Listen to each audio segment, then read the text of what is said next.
What's going on, friends and family? In fact, I'm going to tell you what's going on. Today in games, I'm going to let you know the news. So that's what I want to do. Hey guys, my name's Skylent. So if you guys like this series, whatever, I don't know, throw up a like, share it with your friends and family. That would be pretty cool. So let's go ahead and jump into this Hearthstone next expansion. Looking pretty good. Might get me back into the game. In my opinion, Hearthstone was just a little bit freaking bloated, but I was nonetheless delighted to hear about all the new expansions. But this is the one that has me a little bit more excited. Yeah, every class will have the option to kind of transform into a Deathknight. I thought Deathknight would be its own standalone deck. I was hoping for that, but I guess that is not to be the case. However, this is kind of an interesting twist on the theme anyways, and it kind of fits the theme of how Deathknights operate anyways. So yeah, each class is gonna get a new legendary hero card. It's gonna transform them into a Deathknight. Yeah, you get a different hero power and some other effects. Pretty neat stuff there. I'm kind of excited, I guess, about that. Now, Hearthstone is a game that I know a lot of people have waned from. I understand. There's a lot of cards. It takes a long time to get into them. Myself, I'm very interested in Duelist. Want to get back into that, especially since here's the next news. Duelist is getting a publisher with Bandai Namco. Before it was an indie game. I actually had it on some top 10s there for pixel art, as well as being a great indie game that I love to promote. I love to champion Duelist. And, well, now they're going to get a publisher of Bandai Namco. You know, one thing, Bandai, what you're really good at is creating, figurines and stuff like that. Duelist has some pretty freaking good art. If you could somehow make a tabletop version or like just make some really cool figurines or something, I would really like that. I wouldn't mind it. I don't know, dude. Anyways, Bandai publishing this game, probably gonna have bigger tournaments, probably gonna have literally better publishing. You know, it's gonna actually be like more known, better commercials, better trailers. More people are gonna know about Duelist. It's amazing. And it's the reason why I haven't played Hearthstone actually, because Duelist is just pretty awesome. I play Abyssian. If you guys ever want to 1v1 me, let's go. All right, guys, next up, we have another Blizzard update here. It's gonna be DOOMFIST, motherfucking DOOMFIST, obviously. So if you guys haven't seen my stream on that, maybe you should go check it out. Either way, every YouTuber ever is basically covering it, so you should probably go see someone playing the DOOMFIST. It's pretty good stuff. I think he's gonna be my main. I'm pretty sure. He was really fun, a lot harder than I thought he'd be.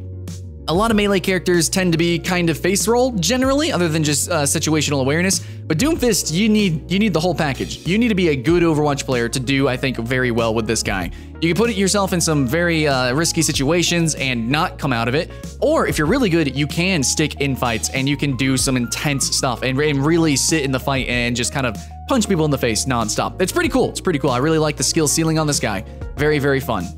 Anyways, next up in news, we got Horizon Zero Dawn patch 1.30. It's gonna add a new game plus. That's the big thumbs up. Also, ultra hard difficulty. So I don't know if that's wrapped up in the new game plus, but anyways, I just want to say Horizon Zero Dawn. I know this has kind of been like shoved under the radar recently, especially with like lots of new games coming out and the new Legend of Zelda, but Horizon Zero Dawn is seriously good. Is it a reason to get a PS4? If that PS4 is on like a super sale or you can get it used and somebody's basically just giving it away, Horizon Zero Dawn's a pretty great game. You want to get Bloodborne, Horizon Zero Dawn, and maybe a select few others, but dude, Horizon Zero Dawn was a lot better than I thought it would be.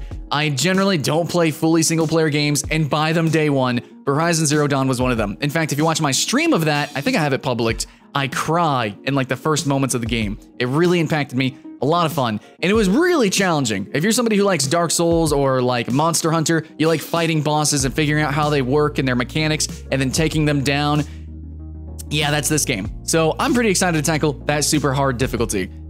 Next up in the news, we're gonna be talking about PlayerUnknown's Battlegrounds and its early access roadmap update. So this game apparently is gonna be coming out like full release, guys. Full release 1.0 sometime before the end of the year or maybe just at the end of the year. That's amazing. That's incredibly ambitious, and I love the fact that that's even stated. So many early access games just never leave early access. They just don't. Yeah, I mean, we could just look at H1Z1. And I just want to mention this. I now was just gifted PlayerUnknown's Battlegrounds, but I have been watching this game, and I have been keeping track of this since its inception, since its mod days. And I think if any game deserves everything that this game is getting, like it deserves more than what it's getting actually. If any game deserves to succeed and become viral and just do amazing, it's this. It's just this. It just deserves it, and I'm glad that I was gifted it. I was gonna buy it anyways, but thank you so much for doing that, and I am gonna be streaming this very consistently, guys, so hopefully you join us. And if you do play the game heavily, please join me, and I don't know, I'll make you YouTube famous, man. Yeah, you know, the hundreds of people that watch me. Next up, talking about EA Early Access. Just kidding, this is EA Access. This is a little bit different. This is by EA, and you can, it's like kind of like a little subscription member service here. EA Access allows you to play certain specific EA games and things and stuffs. And for the longest time, their newest games, their newest titles were omitted from that. But now Battlefield 1 and Titanfall 2 will be coming soon to EA Access. And this is really freaking big, especially since these are multiplayer games.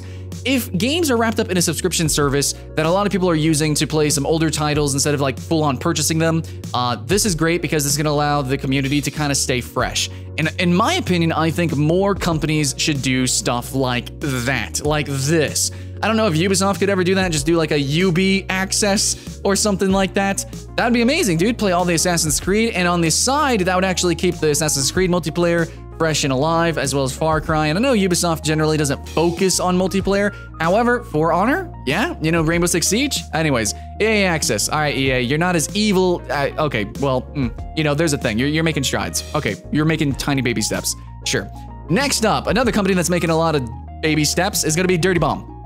Dirty Bomb by Splash Damage, well, it was published by Nexon, and apparently that was an issue. Apparently, Nexon didn't do a great job at publishing the game. However, I've heard nothing but good things from other developers about Nexon, so I don't know what happened with Dirty Bomb and Nexon, but I know as a player and as a consumer, whenever a game's getting published by Nexon, all of us go, ah, so yeah, there's that. But Dirty Bomb now is, you know, it's now its own thing. It's now its own publisher, and apparently they're doing YouTube videos. So we got this video a few weeks ago? I don't know.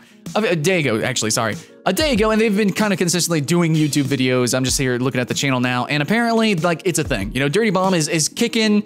Okay, it exists still. So it's not closed down, guys. But Dirty Bomb, I remember playing it, and I thought it was really solid. In fact, even after Overwatch, which a lot of people just said, you know, Overwatch is the king of hero shooters, I still get a hunger to play Dirty Bomb, because Dirty Bomb was like, if you were to take Counter-Strike and then Overwatch and do something in between, that's what Dirty Bomb does. And you know what Dirty Bomb does amazing is its objectives. Every map is separated by 2 different, separate objectives that you have to complete. And while the mercs aren't as unique as, you know, full-on hero shooter heroes, the game overall isn't bad. It's interesting. It's in between a proper shooter and then a proper hero game. And I think some people will like that, not everybody, but hey, Dirty Bomb still exists. It's something that you should try. And I know you probably, you forgot it existed or whatever, you know, you found it shut down, but it didn't. So it still exists. They're still doing updates on their YouTube channel, and it's, you know, they're lively, you know, they're looking good. And I just want to talk about that. But lastly, I just want to share, you know, in like today, the gaming community, there's this really cool video, because I do like game design, you know, I went to school for it, but I just like games period as well, and I think you guys would get a kick out of this. So there's this really cool video by Wired. It's actually a sequel. There's a part 2 to this too if you want to watch that. It's called Classic Video Game Sounds Explained by Experts. So I like to share videos too, so if you guys, if you're a YouTuber or streamer and you got some highlights or whatever you want to share, sure, I guess we can do that in the daily, nightly gaming news thing here. But anyways, this is about video game sound design, and it's just like a bunch of professionals, and they listen to these sounds, and they kind of just explain the sounds and their reaction, their history with the sounds, and just like, you know, just kind of celebrating the I guess, video game sound design. This is something that I actually dabbled with myself, so this really caught my attention. I don't know about you guys, maybe I'm just a freaking nerd, but anyways, that's what this whole series is about, is me just geeking out, nerding out every day, just kind of talking about news, game news, you know, today in games. Sure, if it works out, let me know. Like, subscribe, share with your friends and family. That'd be pretty neat. And if you want to throw some money my way, hey, I wouldn't mind either. Anyways, pretty much just go down that dang old Reddit list and... No, actually, I really try to look for some interesting news stories, and I try to find the niche stuff. You guys know what this whole channel is all about, so we'll try to find some interesting stuff. We won't dive too much into drama, maybe a little bit to be funny, but not really. Just today in games. If you like talking about games, that's what we do here. Sometimes we do editorials, sometimes we do top 10s, reviews, sometimes I just tell you the news, well, starting, I guess, kind of now. So yeah, if you like it, if you want to keep seeing this, then sure, let's go. Hope you guys have fun.